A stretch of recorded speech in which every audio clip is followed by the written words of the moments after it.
بسم اللہ والحمد للہ والصلاة والسلام علی رسول اللہ. السلام علیکم ورحمۃ اللہ وبرکاتہ. انشاءاللہ آج ہم سورہ مریم اور سورہ طٰہٰ کی تعلیمات پر غور و خوض کریں گے اور اس سے سبق حاصل کریں گے. سورہ مریم ہجرت حبشہ سے تھوڑا عرصہ پہلے نازل ہوئی تھی، جب رسول اکرم صلی اللہ علیہ وسلم نے کفار کی ظلم و زیادتی مسلمانوں پر دیکھی اور بہت سارے مسلمان ظلم و ستم کی چکی میں پیسے جا رہے تھے،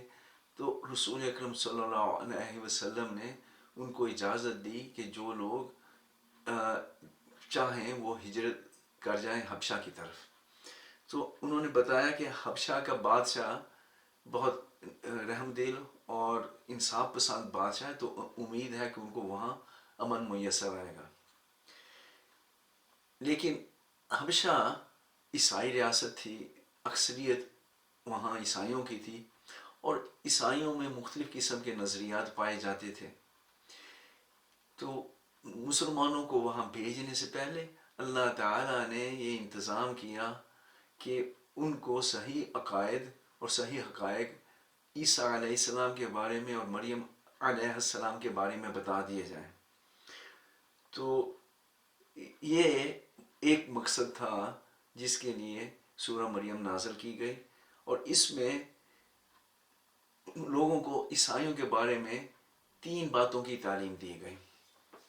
پہلی بات تو ان کے عیسیٰ علیہ السلام کی پیدائش کا معاملہ، تاکہ ان کا معجزانہ پیدائش سے بات واضح ہو جائے کہ معجزانہ پیدائش سے ان کی حیثیت تبدیل نہیں ہوتی، وہ انسان ہیں تھے اور انسان ہی پیدا ہوئے. دوسری بات اس میں جو بتائی گئی وہ رحمان، اللہ تعالیٰ کا رحم اور مہربانی لوگوں پر، اور تیسری بات ادریس کا. تو آئیے سب سے پہلے ہم دیکھتے ہیں کہ عیسیٰ علیہ السلام اور مریم علیہ السلام کے بارے میں کیا بتایا گیا. تو ان کی پیدائش کا ذکر کرنے سے پہلے اللہ تعالیٰ نے سورہ مریم میں آغاز کیا زکریہ علیہ السلام کی دعا سے. وہ اپنی عمر کے اس حصے کو پہنچ چکے تھے، اتنے ضعیف ہو چکے تھے کہ جس عمر میں لوگوں کی اولاد نہیں ہوا کرتی، اور ان کی بیوی یعنی یحییٰ علیہ السلام کی والدہ وہ بھی ہمیشہ پوری زندگی بانجھ رہیں، تو ان کو بھی اولاد ہونے کی کوئی توقع نہیں تھی اور نہ ہی پاسبلٹی تھی. تو لیکن پھر بھی زکریا علیہ السلام اللہ کی رحمت سے مایوس نہیں تھے، اور انہوں نے بڑے صدق دل سے اللہ سے دعا کی کہ یا اللہ مجھے ایسا بیٹا دے جو نیک ہو اور یہ دین کے کام کو آگے بڑھانے میں میری مدد کرے اور اس سلسلے کو چلاتا رہے تاکہ لوگوں تک دین کا صحیح پیغام پہنچتا رہے. تو اللہ تعالیٰ نے پھر ان کو بشارت دی یحییٰ علیہ السلام کی پیدائش کی، اور اس میں ان کو بتا دیا کہ گو کہ ان کی بیوی بھانج ہے اور وہ عمر کے اس حصے میں ہے کہ جب پیدائش ناممکن ہوتی ہے، لیکن پھر بھی اللہ تعالیٰ معجزانہ طور پر ان کو بیٹا عطا کرے گا، اس کا نام یحییٰ ہوگا. یہ واقعہ بیان کرنے کے بعد پھر اللہ تعالیٰ نے ذکر کیا کہ کس طرح مریم علیہ السلام وہاں ایک گوشے میں اعتکاف میں رہتی تھیں اور اللہ تعالیٰ کی عبادت کرتی رہتی تھیں. تو وہاں اللہ تعالیٰ نے جبریل علیہ السلام کو اپنا حکم دے کر بھیجا تاکہ وہ مریم علیہ السلام کو بتا دیں کہ اللہ کے حکم سے بغیر کسی اور کے انوالومنٹ کے اللہ کے حکم سے معجزانہ طور پر ان کے ہاں بیٹا پیدا ہوگا، اور اس سے ان کو آگاہ کر دیا گیا. تو اب آپ دیکھیے کہ وہاں پہلے اللہ تعالیٰ نے یحییٰ علیہ السلام کی معجزانہ پیدائش کا ذکر کیا، اس کے بعد عیسیٰ علیہ السلام کی معجزانہ پیدائش کا ذکر کیا، اور دونوں کو، زکریا علیہ السلام کو اور مریم علیہ السلام کو، دونوں کو جن الفاظ میں بشارت دی گئی اور ان کے جب انہوں نے تعجب کا اظہار کیا تو جن الفاظ میں ان کا جواب دیا گیا وہ آپ دیکھیں گے تو بالکل ایک جیسے ہیں، تقریباً وہی الفاظ ہیں۔ اور اللہ تعالیٰ نے اس طریقے سے مسلمانوں کو یہ سمجھایا، ان کو معلوم رہے کہ دونوں کی پیدائش معجزانہ تھی، اور دونوں اللہ تعالیٰ کے حکم سے پیدا ہوئے، تو لہٰذا دونوں ایک جیسے انسان ہیں۔ یحییٰ علیہ السلام بھی انسان ہیں اور عیسیٰ علیہ السلام بھی انسان ہیں۔ ان کی معجزانہ پیدائش ان کو انسان کے علاوہ کچھ اور نہیں بنا دیتی۔ تو ایک تو اللہ تعالیٰ نے یہ بات واضح کی۔ اب اس سلسلے میں ایک اور بڑا اہم نقطہ ہے جو عام طور پہ نظروں سے اوجھل ہو جاتا ہے، وہ یہ ہے کہ مریم علیہ السلام اپنے تقوی، اپنی خدا ترسی، اپنی نیکی میں پوری زندگی میں مشہور تھیں۔ اب دفعتاً اللہ کے حکم سے ان کے ہاں بیٹا پیدا ہو گیا، جس کی کوئی دنیاوی طور پہ جو اسباب کے معاملات ہیں اس کے ذریعے ان کی تشریح نہیں ہو سکتی۔ تو قدرتی طور پہ لوگوں نے فوراً یہ اسیوم کرنا کہ خدا نخواستہ ان کی طرف سے کوئی بدکاری ہو گئی۔ تو اس معاملے میں مریم علیہ السلام جو مرضی کہتی، جتنی مرضی قسمیں کھاتی، جتنا مرضی لوگوں کو یقین دلاتی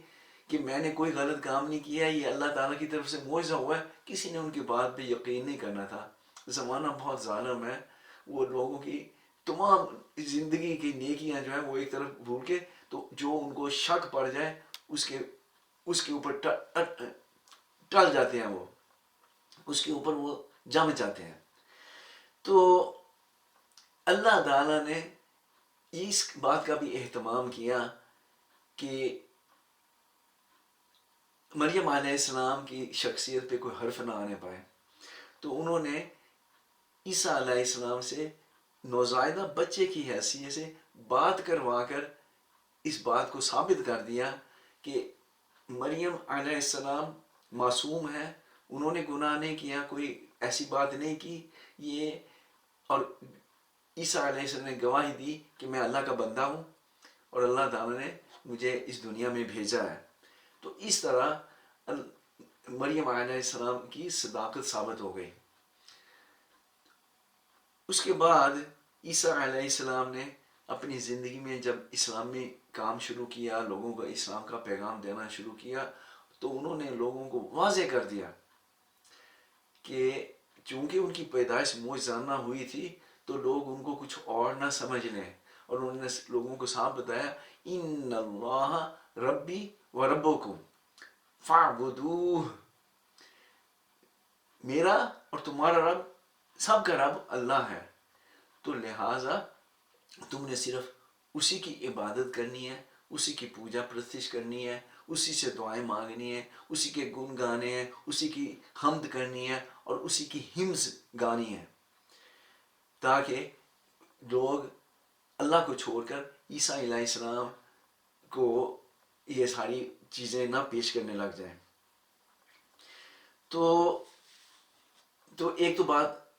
اللہ تعالیٰ نے یہ کلیئر کر دی مسلمانوں کو، تاکہ جب وہ حبشہ جائیں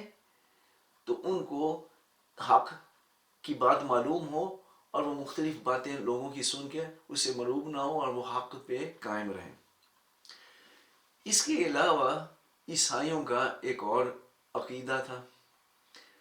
اور وہ سمجھتے تھے کہ چونکہ اللہ تعالیٰ منصف ہے، وہ انصاف کرتا ہے، تو یہ کیسے ہو سکتا ہے کہ لوگ گناہ کریں اور وہ ان کو سزا دینے کے بغیر اس کا انصاف کیسے قائم ہوگا؟ تو یہ ایک بہت بڑی غلط فہمی تھی، جس کے لیے انہوں نے ایک اور عقیدہ گھڑا کہ عیسیٰ اللہ تعالیٰ نے چونکہ لوگوں کو سزا بھی دینی تھی، لیکن وہ لوگوں سے اتنی محبت کرتا تھا کہ وہ ان کو سزا نہیں دینا چاہتا تھا، تو اس کے لیے اللہ نے ہیلا یہ کیا کہ اپنے بیٹے کو یعنی عیسیٰ علیہ السلام کو اپنا بیٹا بنا کر دنیا میں بھیج دیا تاکہ وہ ان کو سزا دے دے، وہ پھانسی پر چڑھ جائیں اور پھر باقی سب کی مغفرت ہو جائے۔ تو یہ انتہائی بے تکی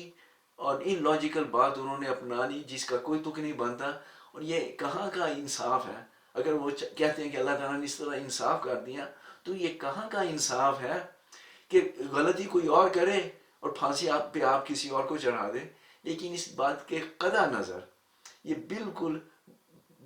بیہودہ بات ہے، اور اللہ تعالیٰ نے اس بات کو کلیئر کرنے کے لیے ایک اور اس سورہ میں ٹیکنیک استعمال کی۔ اللہ تعالیٰ نے یہاں اس سورہ میں اپنا نام رحمان بار بار استعمال کیا۔ ویسے تو ہم جانتے ہیں کہ اللہ کا ذاتی نام اللہ ہے اور باقی اس کے صفاتی نام ہیں، اور رحمان بھی اللہ تعالیٰ کی صفت ہے جو بتاتی ہے کہ وہ کتنا مہربان ہے لوگوں کے اوپر، کتنا کرم کرنے والا ہے، کتنا زیادہ رحم کرنے والا ہے۔ تو اس میں اللہ تعالیٰ کے رحم کی شدت ظاہر ہوتی ہے رحمان سے، تو یہ اس کی ایک اس میں صفت ہے۔ لیکن اس سورہ میں اللہ تعالیٰ نے خاص طور پر، کچھ اور جگہ پہ بھی کیا ہے لیکن اس سورہ میں اللہ تعالیٰ نے خاص طور پر رحمان کا لفظ اللہ تعالیٰ کے نام کی حیثیت سے استعمال کیا، ذاتی نام کی حیثیت سے۔ تو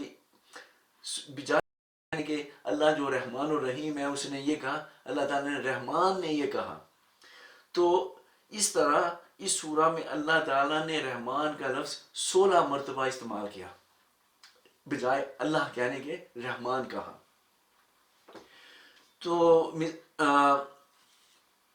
اس کی جو ہے اس سے جو ہمیں پوائنٹ سمجھنا چاہیے وہ یہ ہے کہ اللہ تعالیٰ اتنا رحم دل ہے، اتنا مہربان ہے، اتنا کرم کرنے والے ہیں کہ اس نے جو بھی لوگ غلطی کرتے ہیں اگر وہ اپنی غلطی پہ شرمسار ہوں، اگر وہ اپنے گناہوں پہ شرمندہ ہوں اور آئندہ نہ کرنے کا ارادہ رکھتے ہیں اور اس کا عہد کریں، تو اس طرح وہ توبہ کر کے اللہ سے بخشش مانگے تو اللہ تعالیٰ ان کو معاف کر دیتا ہے۔ اور یہ چیز اللہ تعالیٰ کے انصاف کے خلاف نہیں ہے، کیونکہ انصاف کی سب سے زیادہ ضرورت کس کو ہوتی ہے؟ انصاف کی ضرورت ہوتی ہے جو کسی کرائم کا یا گناہ کا وکٹم ہو، تو اس وکٹم کے لیے تو اللہ تعالیٰ نے انصاف کا پہلے پورا انتظام کر رکھا ہے کہ قیامت کے روز مکمل انصاف کیا جائے گا، اور جو بھی لوگ ہیں جن کے ساتھ کسی قسم کی بھی زیادتی ہوئی ہے اللہ تعالیٰ ان کو قیامت کے روز پورا انصاف دلوائیں گے، اور وہ لوگ بھی بلکہ خوش ہوں گے کہ دنیا میں تو عارضی زندگی میں تو انہوں نے کچھ زیادتی سہ لی، اب ان کو انعام جو مل رہا ہے، اس کا جو اجر مل رہا ہے وہ آخرت میں مل رہا ہے جہاں ان کو اس کی زیادہ ضرورت تھی جو ہمیشہ رہنے والی زندگی ہے۔ تو ان کا انصاف تو پکا ہے۔ اب رہ گئی اس شخص کی بات اور یا ان لوگوں کی بات جو گناہ کرتے ہیں، جو زیادتی کرتے ہیں، جو ظلم کرتے ہیں، تو ان کا معاملہ جو ہے وہ اللہ تعالیٰ انصاف کی بجائے رحم دلی سے کرتا ہے۔ اور وہ رحم دلی سے کیسے کرتا ہے؟ وہ ہر ایک کو رحم دل سے نہیں کرتا، بلکہ جو اپنے گناہ پہ نادم ہو، شرمسار ہو، توبہ کرے اور معافی مانگے، اللہ تعالیٰ اس کو پورا موقع دیتا ہے اور اپنی رحمت کی وجہ سے اس کو معاف کر دیتا ہے۔ اور یہ انصاف سے آگے ایک سٹیپ اور آگے ہے، یعنی انصاف سے بہت بہتر بات ہے۔ انصاف تو یہ ہے کہ جس نے غلطی کیا اس کا پوری سزا دی جائے، لیکن یہ اللہ کا رحم ہے کہ وہ اللہ تعالیٰ اس کی توبہ کرنے پہ اس کو معاف کر دیتا ہے۔ تو اس پوائنٹ کو ایفیسائز کرنے کے لیے اللہ تعالیٰ نے اس سورہ میں اپنا نام رحمان کے طور پر پیش کر کے 16 مرتبہ اس کا ذکر کیا، اور لوگوں کو ان کی موت کے بارے میں بھی، یعنی جو لوگ ان کو اللہ کا بیٹا سمجھتے ہیں ان کو بھی واضح طور پر پیغام دے دیا سختی سے، اور کہا وہ کہتے ہیں کہ رحمان نے بیٹا بنا لیا ہے، سخت بےہودہ بات ہے جو تم نے گھڑ لی ہے، قریب ہے کہ آسمان پھٹ پڑے، زمین شق ہو جائے اور پہاڑ گر جائیں، اس بات پر کہ لوگوں نے رحمان کے لیے اولاد ہونے کا دعویٰ کر دیا ہے۔ رحمان کی یہ شان نہیں کہ وہ کسی کو بیٹا بنائے۔ کائنات میں کوئی بھی ایسا نہیں جو اس کے حضور بندے کی حیثیت سے پیش نہ ہو۔ تو اس طرح اللہ تعالیٰ نے بتایا کہ یہ کتنی ایسی بات ہے کہ جو کائنات کا نظام ہے وہ پھٹنے کو تیار ہے کہ بھی کسی نے اللہ تعالیٰ کی طرف بیٹا منسوب کر دیا۔ تو یہ بات بھی واضح ہو گئی۔ تیسری بات جو اللہ تعالیٰ نے اس سورہ میں واضح کی وہ ہے کہ پہلی مرتبہ ادریس علیہ السلام کا ذکر کیا، اور اس پہ بھی خاص وجہ یہ تھی کہ ایبیسینیا یعنی حبشہ کے لوگ ادریس علیہ السلام کو بہت مانتے تھے، اور ان کے ہاں ایک ان کا کوئی صحیفہ بھی مشہور تھا جس کو وہ فالو کرتے تھے۔ تو ان کے بارے میں بھی اللہ تعالیٰ نے مسلمانوں کو جانے سے پہلے بتا دیا کہ وہ بھی اللہ کے رسول تھے، ادریس علیہ السلام بھی اللہ کے رسول تھے، اور اللہ تعالیٰ نے ان کو اونچا مقام عطا فرمایا تھا۔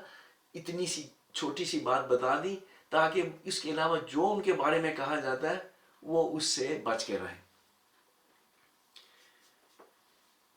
تو اس کے بعد اللہ تعالیٰ نے ابراہیم علیہ السلام کا اپنے باپ سے مکالمہ پیش کیا ہے ہمارے سامنے غور و خوض کے لیے، ہمیں دعوت دی ہے۔ اس میں اللہ تعالیٰ نے بڑے خوبصورت انداز سے اپنے باپ سے ان کو قباحت بتائی کہ اس میں کتنی بڑی غلطی ہے بتوں کو پوجنا، اور ہمیں صرف اللہ تعالیٰ کی عبادت کرنی چاہیے، صرف اللہ تعالیٰ کی بندگی اور غلامی کرنی چاہیے۔ بڑے اچھے انداز میں اپنے باپ کو سمجھانے کی کوشش کی، لیکن وہ کچھ سمجھ کر نہیں دیا، بلکہ وہ ناراض ہوا، ان کو ڈانٹا اور ان سے کہا کہ میں تمہیں، اگر تم نے بتوں کی یہ برائی بیان کرنا بند نہ کی تو میں تمہیں سنسار کر دوں گا اور میری نظروں سے تم دور ہو جاؤ۔ تو اس طرح ان کا بات پیش کر کے، تو ایک چیز جو ہمارے سامنے غور طلب ہے وہ یہ ہے کہ جب ابراہیم علیہ السلام اپنے باپ کو یہ دعوت دے رہے تھے تو ایک بات انہوں نے یہ ان سے کہی، یا بتی لا تعبدوا الشیطان، کہ ابا جان یہ آپ شیطان کی پوجا نہ کریں، شیطان کی عبادت نہ کریں۔ سوال یہ پیدا ہوتا ہے کہ وہ تو بتوں کو پوجتے تھے، وہ تو چاند ستاروں کو ان کو پوجتے تھے، شیطان کو تو وہ نہیں کہتے تھے کہ ہم شیطان کو پوجتے ہیں۔ تو پھر اللہ تعالیٰ نے اور ابراہیم علیہ السلام نے ان کو کیوں کہا کہ وہ شیطان کو نہ پوجیں؟ اس کے لیے ہمیں اس بات کو سمجھ لینا چاہیے کہ عبادت صرف وہی نہیں ہوتی کہ جو آپ یعنی عبادت سمجھ کر کسی کی کریں۔ اگر آپ کسی کی غیر مشروط غیر سوچے سمجھے اطاعت کرتے چلے جائیں، یہ اپنا وتیرہ بنا لیں، تو آپ نے اس کی بھی عبادت شروع کر دی، آپ اس کی عبادت کر رہے ہیں۔ چونکہ شیطان وسوسے ڈالتا ہے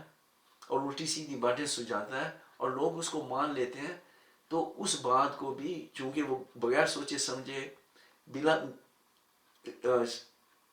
شرط کے لوگ اس کی بات مان لیتے ہیں، تو اس لیے اللہ تعالیٰ اس کو بھی عبادت کہتا ہے۔ تو اس سے ہمیں سبق یہ ملا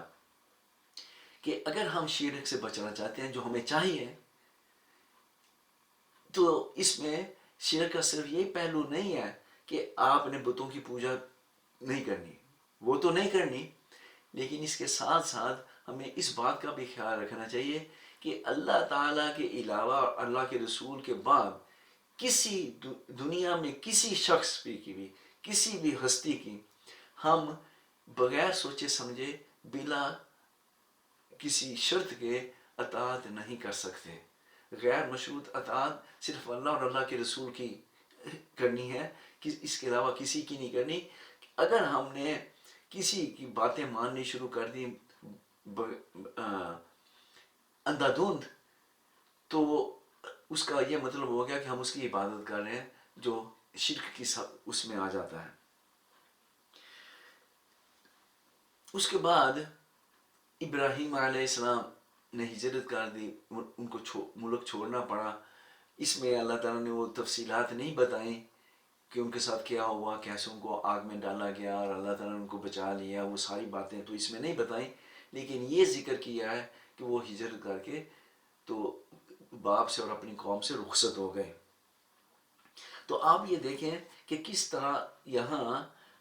ایک کے بعد ایک صورت میں ہجرت کا مضمون اشارتاً یا مختصراً چل رہا ہے۔ النحل میں اللہ تعالیٰ نے 2 آیتوں میں مختصر اس کا ذکر کیا تھا۔ سورہ اسراء میں یا سورہ بنی اسرائیل میں اللہ تعالیٰ نے اس کی پیشگوئی بھی کی، دعا بھی سکھائی رسول اکرم صلی اللہ علیہ وسلم کو۔ سورہ الکہف میں اللہ تعالیٰ نے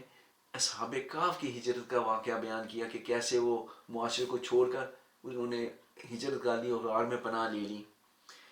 اور یہاں اب ابراہیم علیہ السلام کی ہجرت کا ذکر کیا ہے۔ تو آپ یہ دیکھتے ہیں کہ کیسے ایک بات صورتوں کے اندر کنیکٹ، ان کو سب کو کنیکٹ کرتی ہے۔ اور بھی بہت ساری چیزیں ہوتی ہیں، لیکن میں نے یہ ایک مثال دی ہے کہ صورتیں ایٹ رینڈم ایک کے بعد دوسری نہیں آ گئی، بلکہ جب اللہ تعالیٰ نے صورتوں کی ترتیب دی ہے تو اس میں بہت ساری چیزیں اس کے اندر کامن چلتی ہیں صورتوں کے اندر۔ اس کے بعد مختصر طور پر موسیٰ علیہ السلام کا، اسماعیل علیہ السلام کا، اور جیسا کہ میں نے پہلے بتایا ادریس علیہ السلام کا ذکر کیا گیا۔ اور یہ بات خاص طور پہ ہمارے لیے ہمارے سامنے رکھی گئی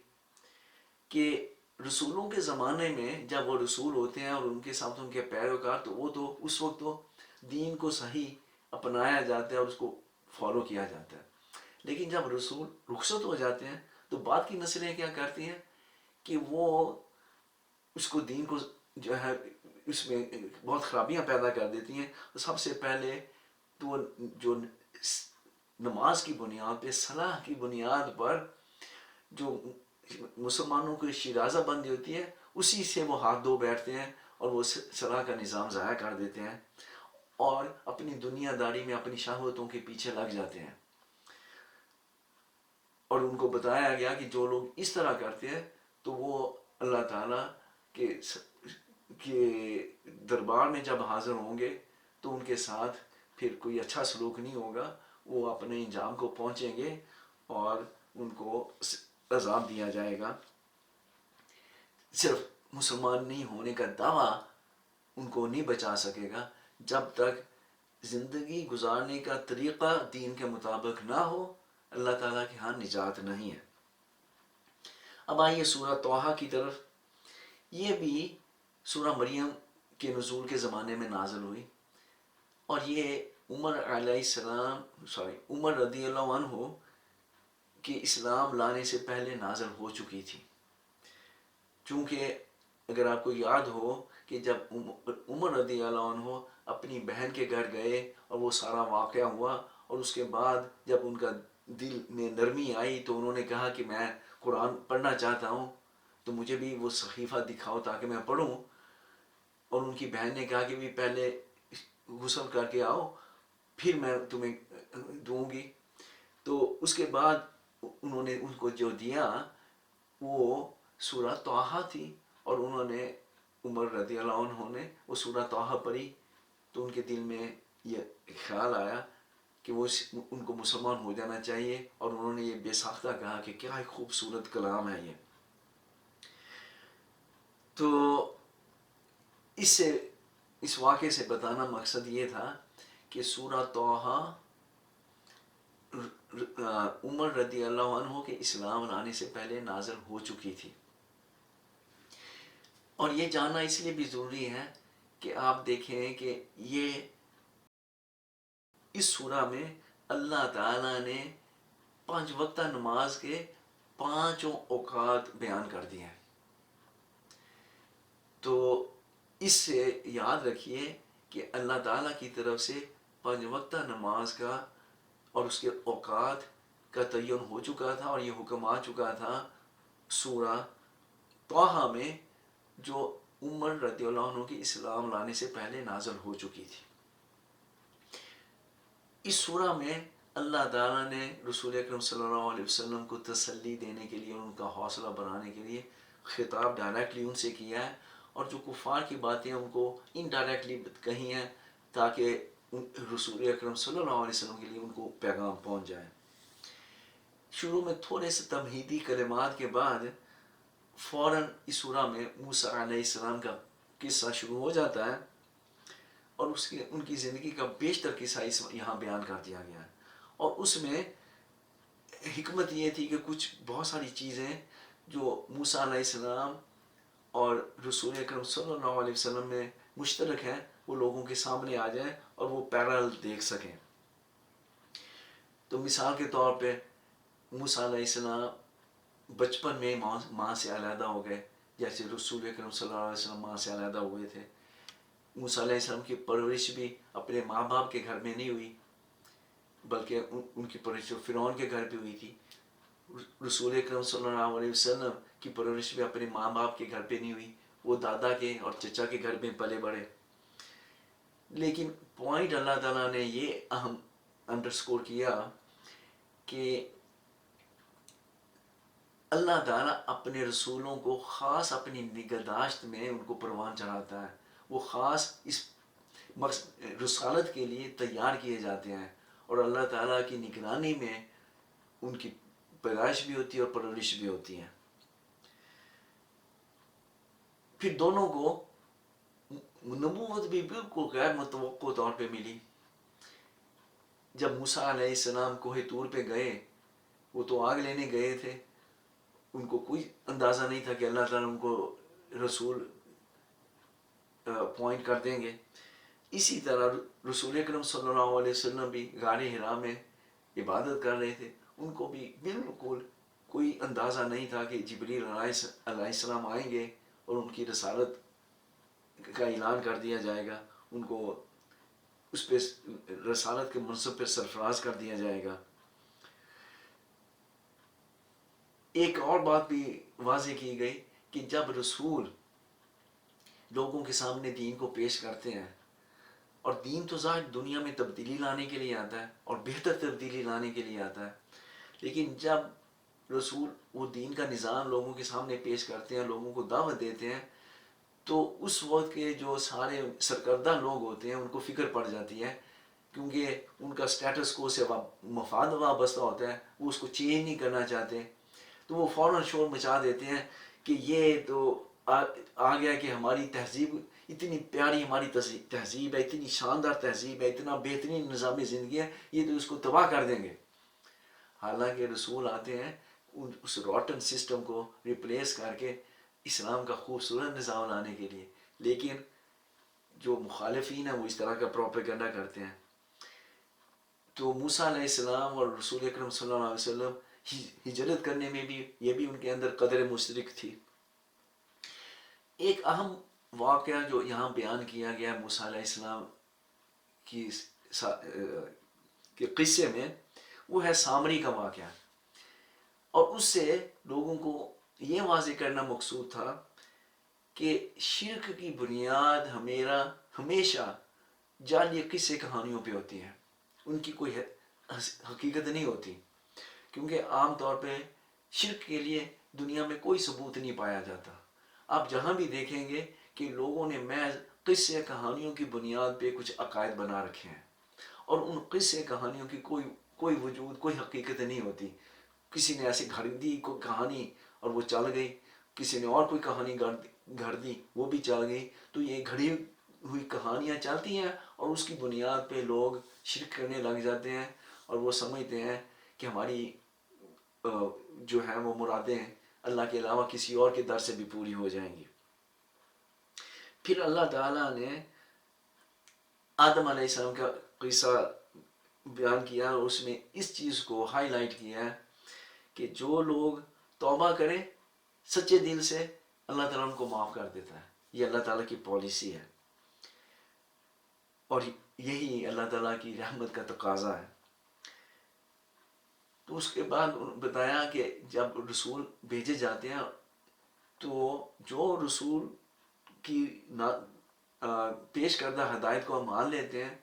جو ہدایت رسولوں کی طرف نازل کی گئی ہیں اس پہ عمل کرتے ہیں، اس کے مطابق زندگی گزارتے ہیں، رسول کا ساتھ دیتے ہیں، تو وہ کامیاب و کامران رہیں گے۔ جو اس کی بجائے اللہ کی یاد دہانی سے، یاد سے انحراف کرتے ہیں، اعراض کر دیتے ہیں، رسولوں کی بات نہیں سنتے، دین کو چھوڑ دیتے ہیں، تو اللہ تعالیٰ ان کی دنیاوی زندگی بظاہر تو بڑی پرسکون نظر آتی ہے، بغیر تو ان کی عیاشی نظر آتی ہے کہ وہ بڑے، ان کے پاس پیسے بھی ہیں، ریسورسز بھی ہیں، اثر و رسوخ بھی ہے، اقتدار بھی ہے، لیکن حقیقت میں کیا ہوتا ہے کہ حقیقت میں اندر طور پر ان کو ذہنی پریشانیاں لاحق ہوتی ہیں۔ تو دین سے ہٹی ہوئی زندگی میں انسان کو کبھی سکون نصیب نہیں ہوتا۔ دین سے ہٹی ہوئی زندگی جو گزرتی ہے وہ پریشانی، ذہنی طور پہ، اندرون طور پہ انسان انتہائی جو ہے غیر مطمئن رہتا ہے۔ اور پھر اللہ تعالیٰ نے بتایا وہ لوگ جو تقوی کے مطابق زندگی گزارتے رہے، انجام کار انہی کا بہترین ہوتا ہے۔ تو اللہ تعالیٰ ہم سب کو انجام کار بہترین والا عطا فرمائے، ہمیں تقوی کی زندگی گزارنے کی توفیق عطا فرمائے، ہمیں رسولوں کے طریقوں پر چلنے کی توفیق عطا فرمائے کہ ہم پورے کا پورا دین جیسے رسول اکرم صلی اللہ علیہ وسلم نے عمل میں لائے تھے، لوگوں کو سکھایا تھا، اسی طرح ہم بھی پورے کا پورا دین اپنا لیں، اور اللہ تعالیٰ ہماری تو اس مہینے کی برکتوں میں سے اور اس کے رحمتوں سے مستفیض ہونے کا موقع دے۔ اللہ تعالیٰ ہماری ساری عبادات کو قبول فرمائے، ہمارے روزوں کو قبول فرمائے، اور ہم پہ اپنی رحمت کرے، ہمیں بخش دے اور عذاب جہنم سے نجات دے دے۔ السلام علیکم ورحمۃ اللہ وبرکاتہ۔